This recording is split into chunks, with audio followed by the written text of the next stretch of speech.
Gas to solid जाएंगे तो deposition होगा अपना, ठीक है। अब याद करने का सबसे आसान तरीका बताता हूँ।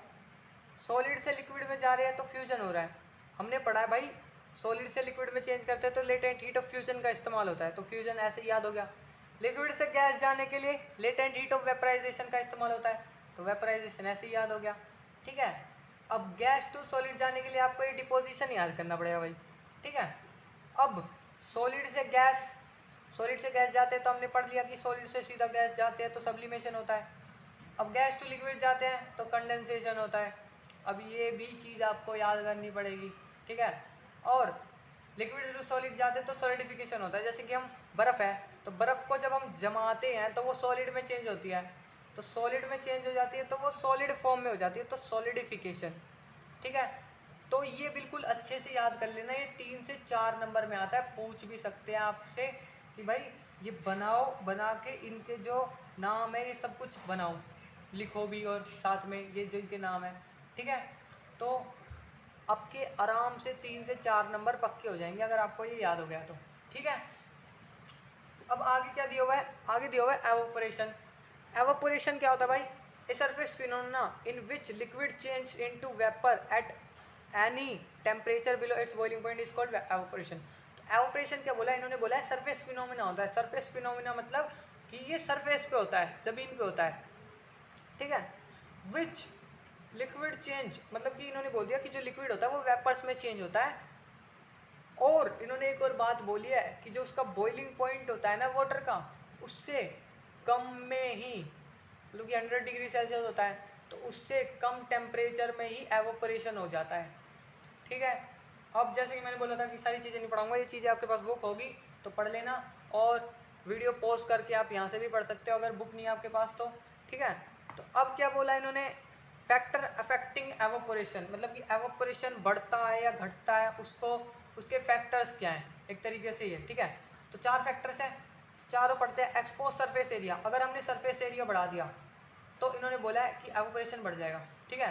जैसे मान लो हम कोई शर्ट है हमारे पास, तो हम शर्ट को सुखाएंगे, तो शर्ट को सुखाएंगे अगर हमने पास में सुखा दी बिल्कुल ऐसे उसको, मतलब कि शर्ट को ऐसे चिपका से के एक तरीके से जोड़ दिया, मतलब उसको फैलाया नहीं, बिल्कुल पास में कर दिया, तो वो इतनी जल्दी नहीं सूखेगी, और अगर आपने फैला दिया तो जल्दी सूख जाएगी, ठीक है। इसलिए सरफेस एरिया ज़्यादा होगा तो फटाफट सूख जाएगी। और एक और एग्जांपल ले सकते हैं हम, जैसे कि हमने देखा है कि हम जब कप में चाय पीते हैं, कप में चाय पीते हैं तो हमें टाइम लगता है पीने में, और अगर हम वहीं बाउल या फिर कटोरी या कटोरे में जिसमें भी पीते हैं तो उसमें जल्दी से क्या होता है, वो ठंडा हो जाता है। क्यों हो जाता है, क्योंकि वो एवोपरेशन जल्दी हो जाता है, ठीक है।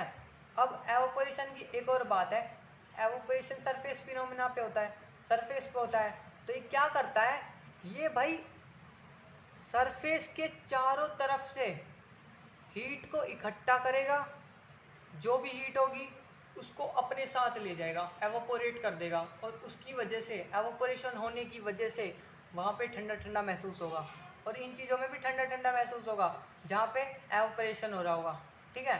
अब इन्होंने तो बोला था कि कई जगह पे एवोपोरेशन नहीं होगा, तो सारी जगह पे थोड़ी ना हो सकता है ठंडा ठंडा।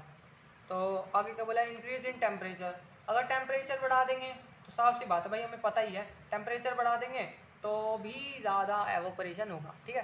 तो इन्होंने क्या दिया हुआ है, increasing kinetic energy of particles hence rate of evaporation increases, कि जब टेम्परेचर बढ़ा दिया तो उसकी जो काइनेटिक एनर्जी होगी, एक टाइप की एनर्जी होती है जैसे कि पहले बताया था, तो काइनेटिक एनर्जी होगी वो बढ़ जाएगी तो एवोपरेशन जल्दी हो जाएगा फटाफट। अब इन्होंने अगला क्या दिया है, ह्यूमिडिटी। चलो आप कंफ्यूज हो जाओगे, ह्यूमिडिटी एक इसके बाद पढ़ेंगे, विंड के बाद। विंड क्या होता है, हवा। When wind speed increases rate of evaporation also increases, अगर हवा बढ़ेगी तो एवोपरेशन भी जल्दी होगा। आपने देखा होगा जैसे कि हवा बढ़ती है, जैसे कपड़े सुखाए हमने, तो हवा बढ़ती है तो उसकी वजह से जल्दी जल्दी सूख जाते हैं वो कपड़े, क्यों भाई, वहाँ पे एवोपरेशन हो जाता है, ठीक है, जल्दी से, क्योंकि विंड की वजह से। अब ह्यूमिडिटी क्या होता है, ह्यूमिडिटी होता है कि भाई जो हमारे आसपास एयर है, एयर के अंदर वाटर वेपर्स, यानी कि जो वाटर के पार्टिकल्स बैठ गए हैं एयर के अंदर, ठीक है, तो उसे ह्यूमिडिटी कहते हैं। द पार्टिकल्स, मतलब एक तरीके से भी कह सकते हैं the particles in the air are called water vapours. ठीक है, मतलब एक ऐसी डेफिनेशन बता दी मैंने तो।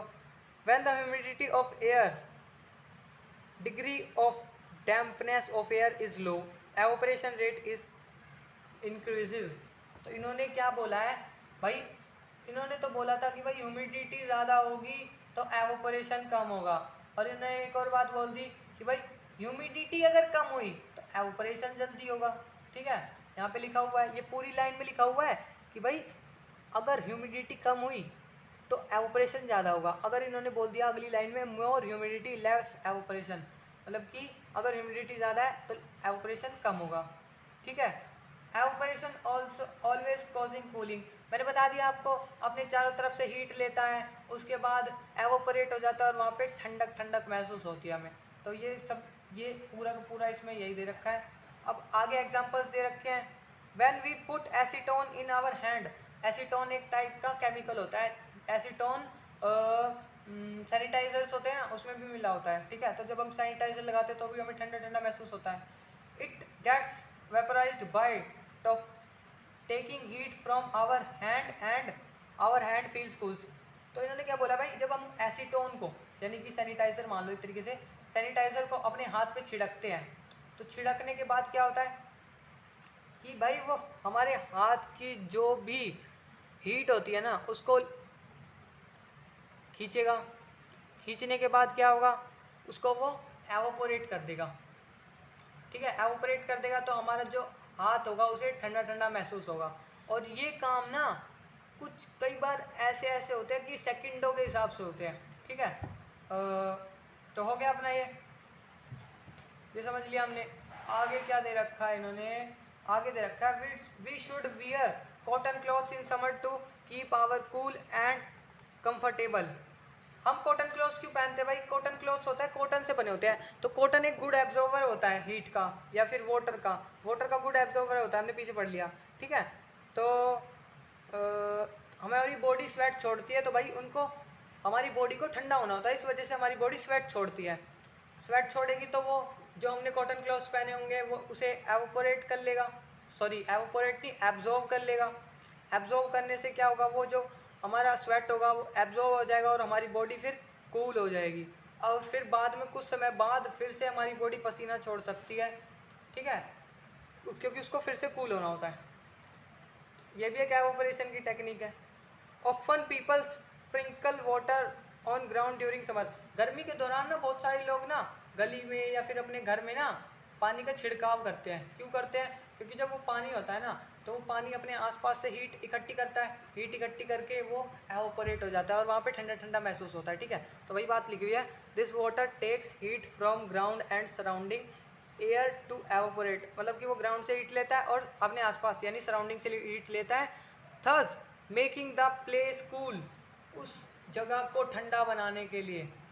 ठीक है, तो आई होप आपको ये चीज़ समझ में आ गई होगी।